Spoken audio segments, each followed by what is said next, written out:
이 시간에는 벗다, 벗이다라는 주제를 가지고 함께 주의 말씀을 기도하겠습니다. 며칠 전부터 기온이 크게 떨어졌습니다. 기온이 떨어지면서 우리들의 옷차림이 조금씩 달라지고 있습니다. 우리가 겨울에 입는 아주 두툼한 옷을 꺼내 입는 분도 있고, 또 어떤 분들은 얇은 옷을 겹쳐서 입는 가운데 추위를 이기려 하는 분들도 있습니다. 옷은 우리로 하여금 추위를 막아줍니다. 옷이 없다면 우리는 아마 추위 속에서 견디지 못하고 많은 사람들이 시름시름할 겁니다.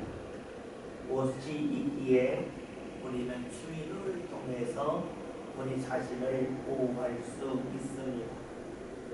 그렇게 우리가 어떤 옷을 입었느냐에 따라서 또 얼마나 두툼하고 얼마나 많은 옷을 입었냐에 따라서 겨울에 움직일 수 있는 범위가 달라집니다. 잠깐 외출할 때에는 우리가 이제 두툼하게 입지 않고 외출할 수가 있겠지만, 오랜 시간 외출한다 하면은 우리는 옷을 넉넉하게 이북을 통해서 추위를 견디려 합니다. 옷을 조금 입었다면 집에서 나갈 수 있는 범위는 한쪽이나 짧을 수밖에 없습니다.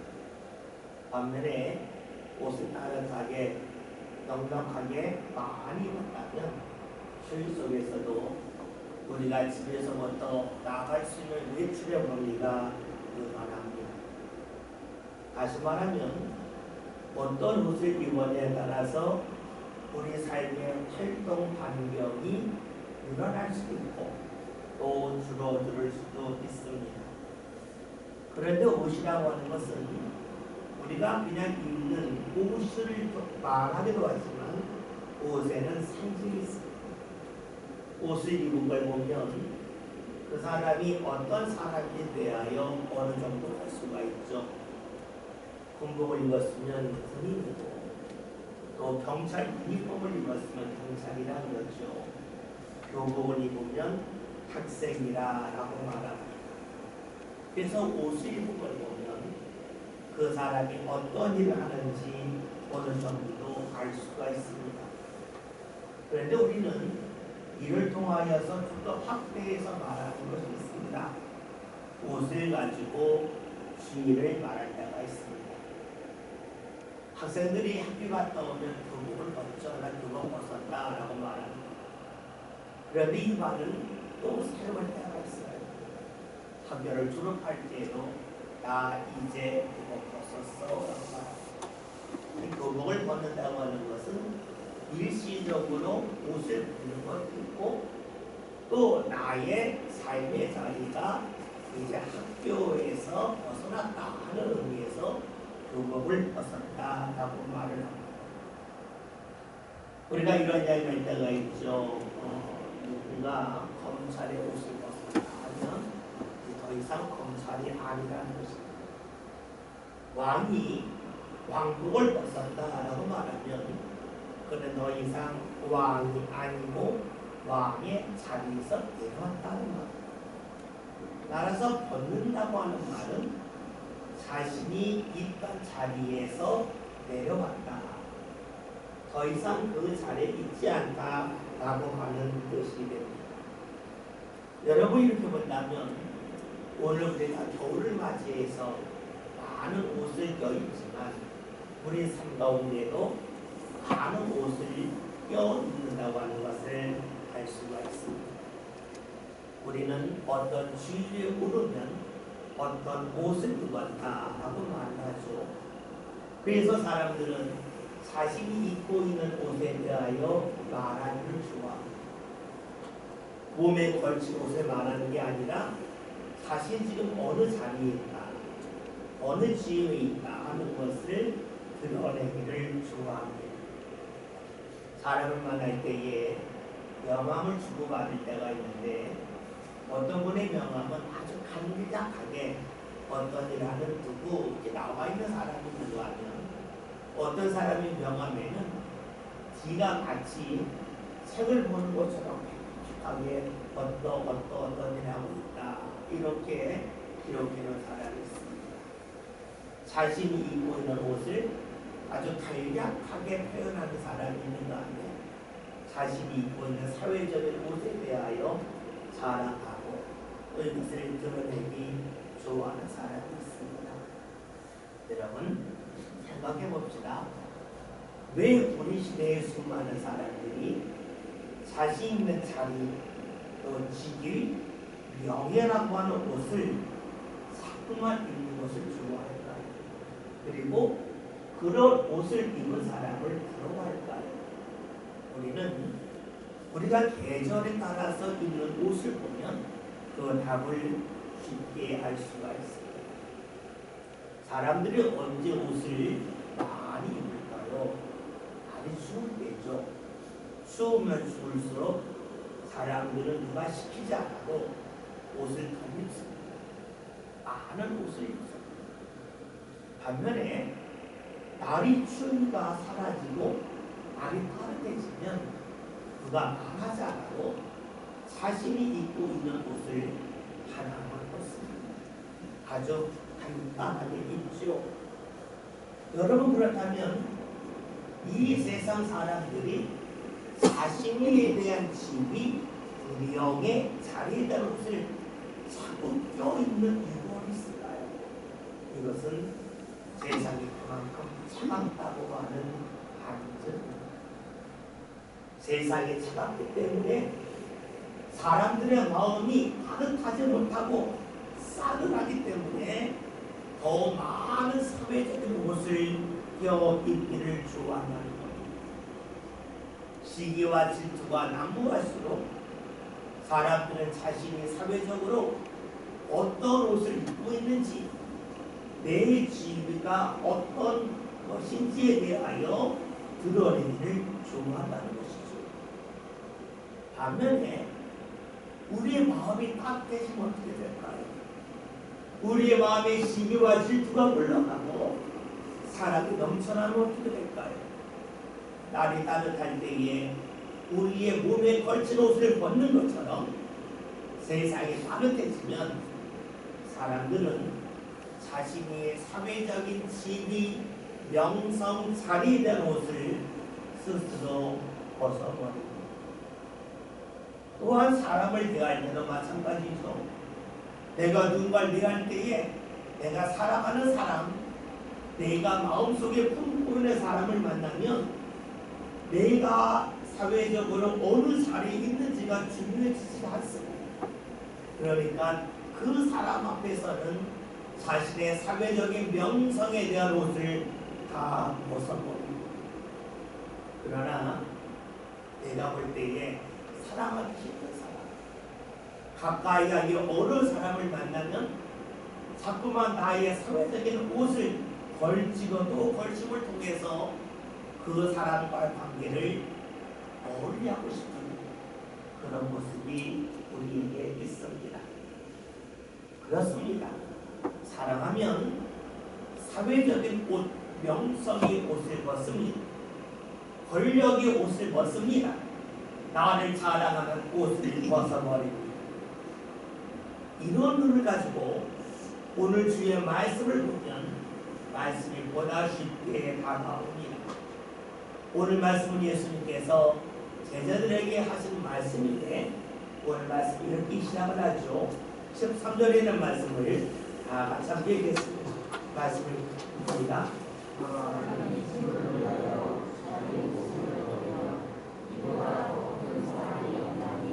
예. 우리 주의 말씀을 읽으면서 말씀이 너무 강렬하다 하는 인상을 지울 수가 없습니다. 왜냐하면 자기 목숨을 버린다는 말씀이 있기 때문에 그렇습니다. 그러니까 우리 이 말씀을 읽으면서 좀 멀리하고 싶습니다. 목숨이 하나밖에 없는데 그 목숨을 버린다? 그러면 내 가족을 어떻게 하지? 내가 하고 있는 일은 더 이상 하지 못하는데 하는 마음이 들어서 오늘 말씀을 읽으면서 적지 않게 부담이 됩니다. 그러니까 이 말씀은 그냥 지나치고 싶죠. 그런데 우리가 이해하기 어려운 말씀, 좀 부담스러운 말씀이 될 때에는 그 말씀 자체를 읽기보다는 그 말씀 속에 무엇이 담겨져 있는지를 먼저 살필 필요가 있습니다. 오늘 말씀을 우리가 좀 더 쉽게 이해하려면 말씀을 뒤에부터 읽는 것이 좋습니다. 말씀 뒷부분에 이보다 더 큰 사랑이 없다라는 표현이 있습니다. 이것은 가장 크다는 뜻이 되겠죠. 가장 큰 사랑이 무엇인지에 관하여 예수님이 말씀하고 계신데, 가장 큰 사랑이 무엇인가? 앞에 있는 말씀을 봤더니 자기 목숨을 버리는 거다 하는 거예요. 목숨을 버린다고 하는 것은 자기의 목숨을 가장 소중하게 여기지만 그것을 포기하는 것을 말한다는 것이 되겠죠. 이렇게 본다면 가장 큰 사랑은 자기의 가장 귀한 것을 포기한다고 볼 수가 있습니다. 또 이것을 확대한다면 귀한 사랑일수록, 큰 사랑일수록 자신이 버리는 부분이 더욱더 많아지고 늘어난다고 볼 수가 있겠죠. 사랑의 특징이 뭡니까? 사랑은 주는 게 있습니다. 준다고 하는 것은 다른 사람을 빼앗아서 주는 것이 아니라 내 것을 주는 것입니다. 그래서 사랑은 주는 것이고, 이것을 다른 말로 하면 사랑은 자신을 포기하는 것입니다.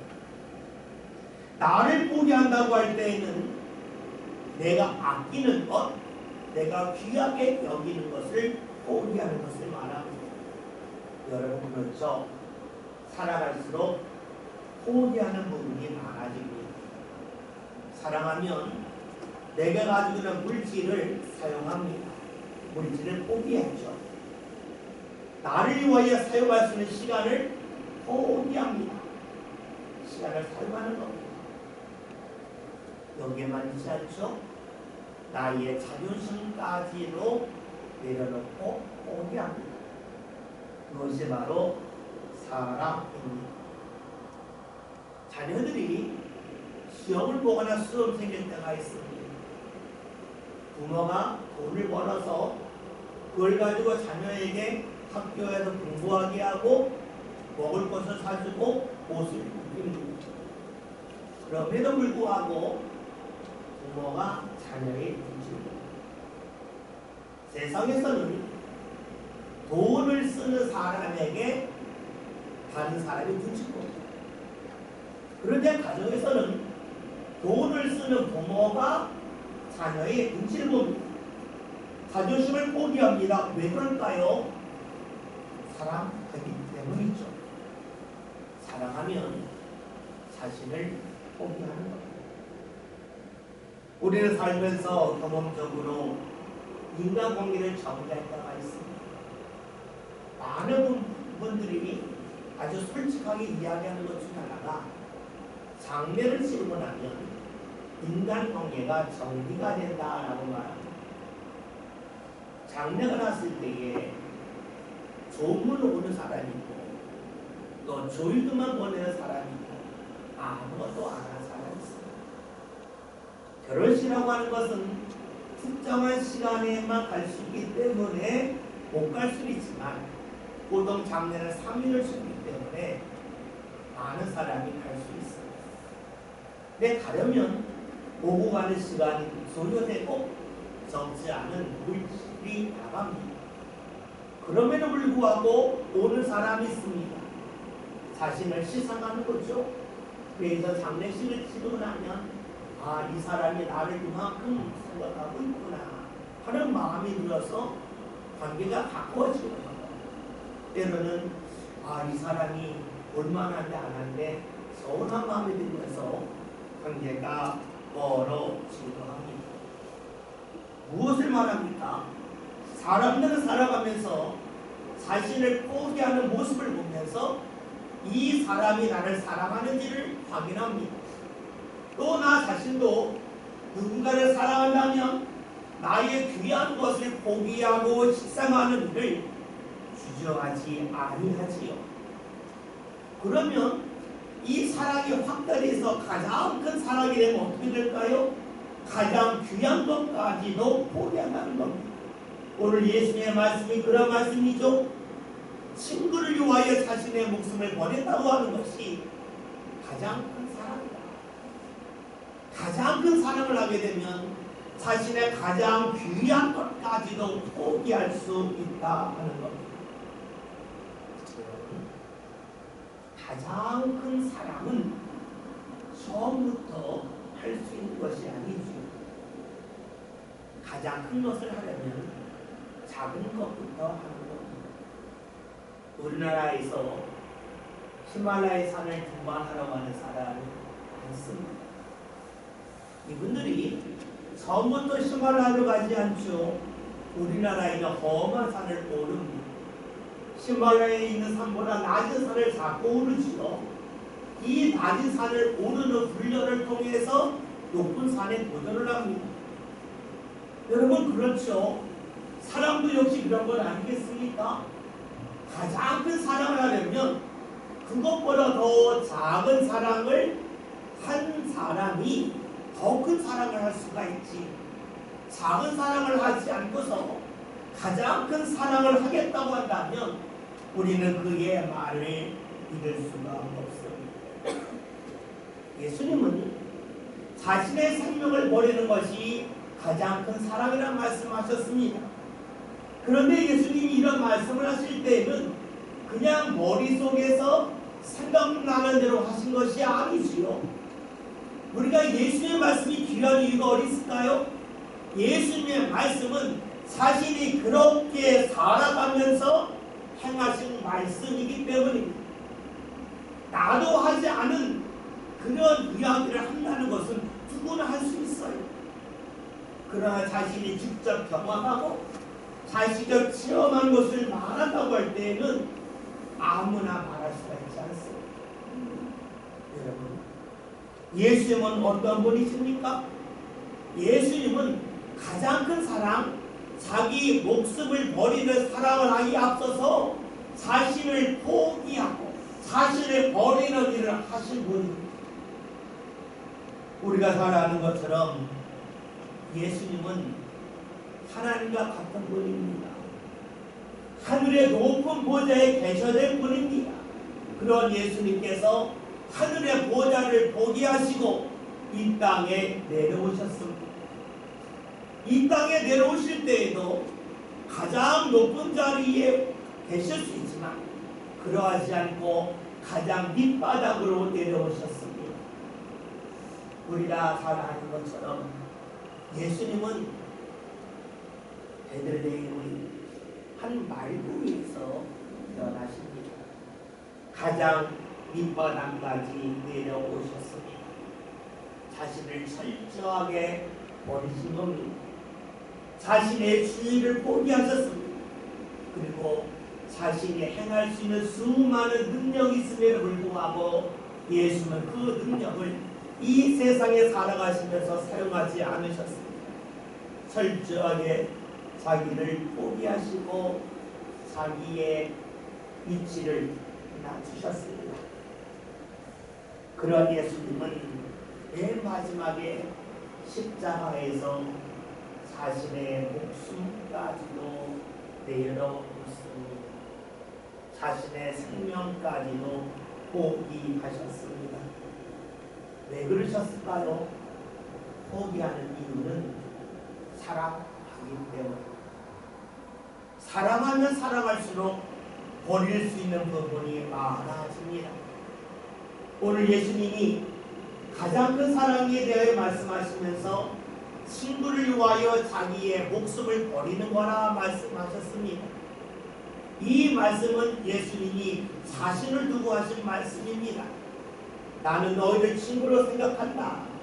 그리고 나는 너희를 친구로 생각하면서 가장 큰 사랑을 베풀고자 그것이 바로 내 목숨을 버리는 거라고 말씀하셨습니다.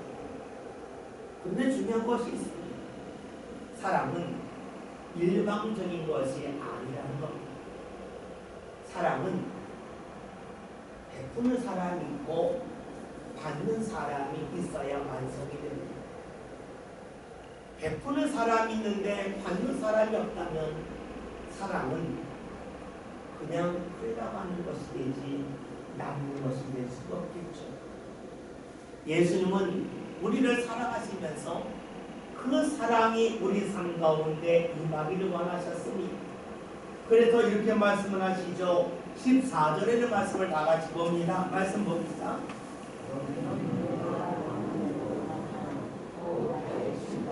아멘. 우리 말씀을 보면서 이 말씀을 된다면 오해할 소지가 많습니다. 영어는 대로면 나의 친구다? 아니 친구들이 명령을 해? 말도 안 되지. 그런 마음을 가질 수가 있습니다. 그러나 우리가 앞에 있는 말씀을 읽으면 이해가 됩니다. 이렇게 내 명령대로 하는 자가 내 친구라고 말씀하신 예수님은 어떻게 하셨습니까? 그 친구를 위하여 자신의 목숨을 다 버리신 겁니다. 여러분, 명령대로 행한다고 하는 것은 누군가 내 삶을 이렇게 살라고 규정하는 겁니다. 다른 사람이 나를 규정한다고 하는 것은 내 뜻대로 살지 않는 것입니다. 따라서 명령대로 살려면 자신을 포기해야 가능하고, 나를 다 주장한다면 명령대로 살 수가 없겠지요. 예수님은 우리에게 명령을 하십니다. 다시 말할까요? 예수님은 우리에게 무언가 포기하기를 원하십니다. 왜 포기를 원하셨을까요? 예수님 자신이 우리를 위하여 모든 것을 포기하셨기 때문입니다. 여러분, 그렇지 않습니까? 우리가 누군가와 가까워지려고 할 때에 한 사람이 일방적으로 희생하면 그 사람과의 관계는 더 이상 발전하지 못하고 어느 순간부터는 끊어질 것만 합니다. 그렇잖아요? 친구들끼리 만나서 밥을 먹는데 한 사람이 밥값을 계속 냈습니다. 그러면 그 관계가 계속 이어질까요? 어느 순간에 끊어질까요? 끊어지고 말지요. 한 친구가 부유할 수 있고 한 친구가 가난할 수 있어요. 그럼 어떻게 됩니까? 부유한 친구가 3번 밥을 살 수가 있겠지만 좀 부정한 친구가 한 번 밥을 살 수가 있겠고 때로 한 번 차를 대접할 수가 있습니다. 한 사람은 일방적으로 포기하고 시작하면 관계는 끊어집니다. 왜 예수님께서 우리에게 명령대로 행하야 친구라고 말씀하셨을까요? 예수님이 포기하셨기 때문에 우리도 함께 포기하는 모습이 있어야만 예수님과 우리가 친구가 될 수 있기 때문입니다. 예수님은 모든 것을 포기하셨건만 나 자신을 포기하지 아니한다면 예수님과 우리의 관계는 친구 관계가 될 수가 없습니다. 주님은 우리와 친구가 되기를 원하십니다. 예수님이 자신의 모든 것을 버리셨습니다. 자신이 입어야 될 권세의 옷을 벗어버리셨습니다. 하늘나라의 영광의 옷을 벗어버리셨습니다. 그 예수님께서 오늘 우리로 하여금 우리의 옷을 벗기를, 우리의 것을 포기하기를 원하셔서 하신 말씀이 내 명령대로 왔던 내 친구가 된다라고 말씀하십니다. 우리 물어낼 것이 있습니다. 예수님이 나와 친구가 되면 도대체 무엇이 유익할까? 예수님 앞에서 내 것을 포기하는 일, 주의 명령에 따라 살아가는 그 일을 행할 때에 내 삶 가운데 뭐가 좋기에 그렇게 살아야 될까 하는 것을 우리를 묻겠죠. 이에 대한 예수님이 이렇게 답을 하십니다. 15절에는 말씀 봅니다.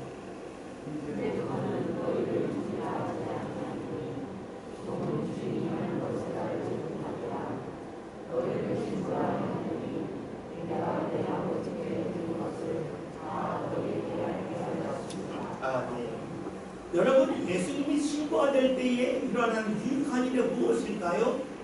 예수님께서 하나님께 들은 모든 것을 우리에게 알려주신다라고 말씀합니다.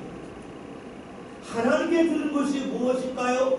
여러분, 하나님은 우리를 사랑하시는 분이요, 우리 아버지시기 때문에 우리가 잘 되기를 원하십니다. 우리가 복된 길로 가기를 원하시고 계시죠. 근데 문제는 우리가 그런 하나님의 뜻을 잘 모르고 하나님께서 우리에게 인도하고자 하기를 잘 모른다는 데 있어요. 그렇게 예수님께서 우리로 하여금 그 길을 알게 해주시겠다는 거예요. 그리고 그 길을 우리가 알려면 예수님과 친구가 되어야 되고, 친구가 되려면 우리가 예수님 앞에서 나의 것을 벗어버려야, 나의 것을 포기해야 가능하다고 말씀하고 계십니다. 여러분, 하나님께 들은 것, 하나님의 뜻이 왜 중요할까요? 그것은 사람이 할 수 있는 것과 그리고 하나님이 하시는 것이 크게 다르기 때문에 우리가 교회에서 예배할 때에 피아노 반주가 있죠. 똑같은 피아노. 그런데 이 피아노를 누가 연주하느냐에 따라서 소리가 달라집니다. 똑같은 곡입니다. 똑같은 악보대로 쳤습니다. 그런데 누가 치면 감동이 돼서 눈물이 나고, 또 누가 치면 소음처럼 들리고, 똑같은 곡인데도 그렇습니다. 피아노로 말하니까 좀 어려울 수 있습니다. 이것을 사람이 부르는 노래로 할까요? 똑같은 노래, 똑같은 악보를 보고 그 악보에 맞춰서 노래를 합니다. 음정박자 다 맞았습니다. 그런데 누가 부르면 그 노래 속에서 감동이 몰려오고 눈물이 나고, 누가 부르면 그 노래가 그냥 지나가는 소리처럼 들립니다. 신기하지 않습니까? 박자가 틀린 것이 아닙니다. 음정이 틀린 게 아닙니다. 다 맞았는데도 똑같은 노래에 볼 감동이 다릅니다. 그 이유가 있을까요? 그것은 부르는 사람이 어떻게 부르느냐, 그 속의 감정이, 이것에 따라서 들음이 다릅니다. 똑같은 일을 봅니다. 똑같은 사물을 봅니다. 그런데 그것을 볼 때에 하나님이 보는 것과 사람이 보는 것이 아주 다릅니다. 열왕기하 5장을 보면 이런 말씀이 나오지요. 아람 나라의 장군인 나아만이 이스라엘에 와서 자신의 나병을 고치려 합니다. 이때 엘리사가 나아만이 봤을 때 가서 인사도 하지 않고 그냥 방 안에서 멀리 있는 나아만에게 말하는 겁니다. 요단강에 가서 몸을 7번 씻으라 라고 말하는 거죠. 이때에 나아만이 아주 과학적인 말을 합니다.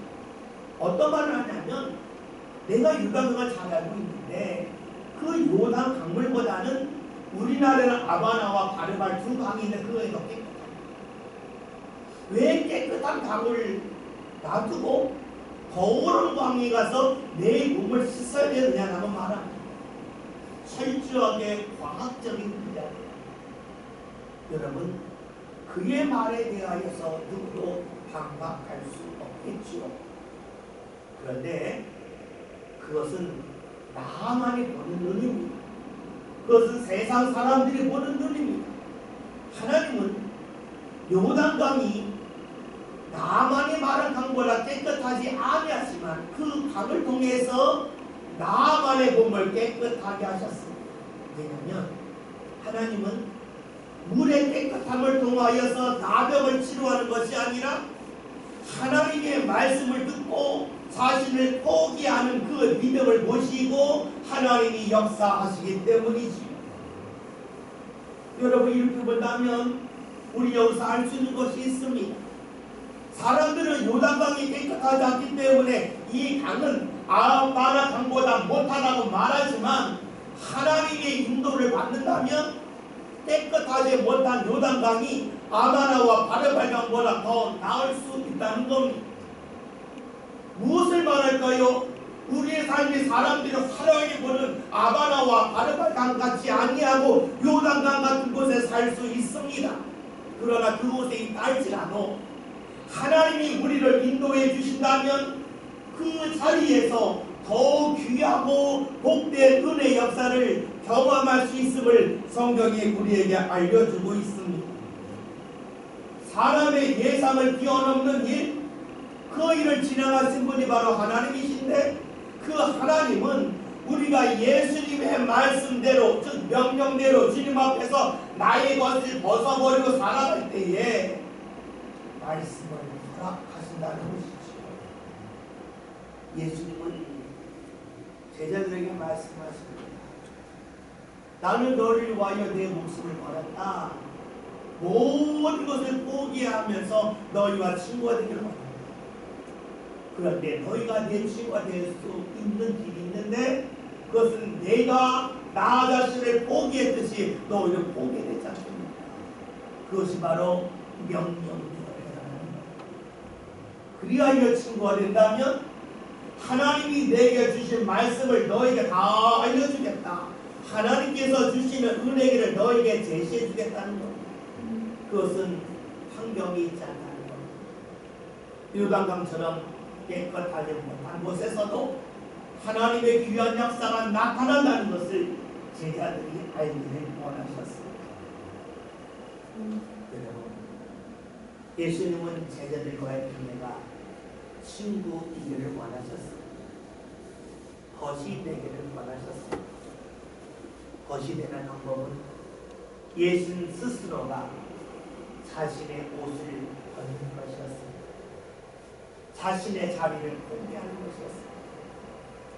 내 자리를 주장하고 내 옷을 벗지 아니한다면 친구일 수 없습니다. 나를 포기할 때에 내 옷을 벗어버릴 때에 벗이 된다는 것을 예수님이 말씀하십니다. 그 예수님께서는 오늘 우리들에게 말씀하십니다. 너희도 명령대로 해가라. 너희도 너희들 자신의 옷을 벗어라는 겁니다. 입고 있는 옷을 말하는 것이 아닙니다. 사회적인 옷, 내 생각의 옷, 내 경험의 옷을 벗으라는 겁니다. 그러면 너희는 내 벗이 될 것이고 그럴 때 내가 너희에게 하나님께 들은 말씀 그걸 너희에게 알려줌을 통해서 너희 삶 가운데 은혜가 넘치겠다고 말씀하고 계시죠. 오늘 말씀 제목이 걷다 벗으라입니다. 예수님이 자신의 모든 것을 벗었습니다. 이를 통하여 우리의 벗이 되어주셨습니다. 그 예수님은 오늘 우리들에게도 우리의 생각을, 우리의 경험을, 그리고 나의 삶의 가치관의 옷을 벗기를 원하고 계십니다. 그래서 예수님과 벗이 되는 삶을 살기를 원하고 계시죠. 여러분, 주님 앞에서 내 옷을 자꾸만 덧입으려 하지 맙시다. 옷을 덧입는 것은 추울 때, 옷을 껴입는 것은 차가운 곳에 갈 때입니다. 우리가 옷을 자꾸 껴입는 이유는 세상이 차갑기 때문입니다. 사랑이 없기 때문입니다. 사랑의 열기가 넘치면 넘칠수록 우리는 옷을 벗습니다. 여름에 더울 때 옷을 벗듯이 사랑의 열기가 넘치면 옷을 벗습니다. 주님은 우리를 그렇게 사랑하시니 십자가에 달려 죽기까지 사랑하셨습니다. 그 사랑 앞에서 여러분, 저와 여러분의 옷을 벗읍시다. 그 사랑의 열기가 우리 삶 가운데 다가오고 있습니다. 그 열기 앞에서 저와 여러분이 생각의 옷을, 경험의 옷을, 가치관의 옷을 벗는 가운데 주님과 벗된 삶을 살아갈 수 있길 바라겠습니다. 그리하여 주의 말씀이, 주의 인도하심이 저와 여러분들 삶 가운데 가득히 나타나서 우리가 살고 있는 삶의 자리가 요단강처럼 좁고 깨끗하지 못하고 더러운지 모르겠지만 그 자리에서 하나님의 귀한 역사가 넘쳐나는 복된 삶이 저와 여러분의 삶이 될 수 있기를 주님의 이름으로 기원합니다.